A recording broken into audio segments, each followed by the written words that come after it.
Les transports. La livraison concerne le fournisseur et le client qui s'entendent pour se servir d'un transporteur pour la livraison de la marchandise. Le commissionnaire de transport est celui qui s'occupe du transport et de toutes les formalités d'accompagnement. Les différentes typologies de transport sont la route, le fer, l'air, la mer. Voici les caractéristiques des différents modes de transport. Transport routier. Distance courte. Marchandises délicates ou périssables. Documents. Récépissé d'expédition. Feuille de route intérieure.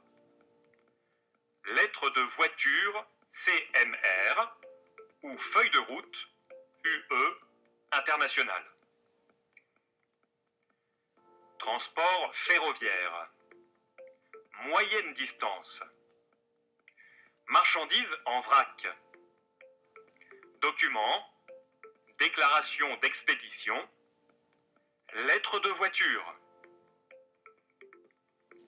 Transports aériens. Grande distance.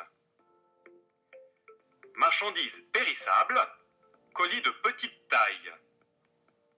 Documents. Déclaration d'expédition. Lettre de transport aérien. Transport maritime. Longue distance. Produits lourds et volumineux en grande quantité. Documents. Charte partie. Connaissement. Les documents accompagnant la marchandise peuvent être la facture commerciale de la part du vendeur avec le détail des marchandises et les conditions de livraison et de règlement. La facture consulaire ou douanière réclamée par les douanes pour identifier le produit. Le certificat d'origine signé par la chambre de commerce ou par la douane pour attester l'origine du produit.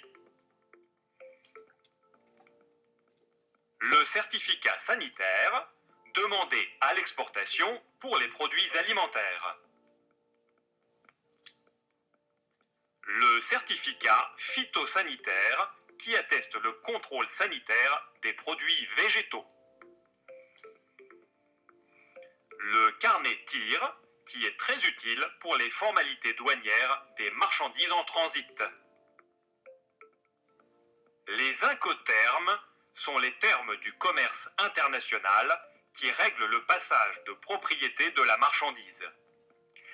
Ils sont constitués par des sigles définissant les responsabilités des risques et des frais de transport. Les plus connus sont les suivants.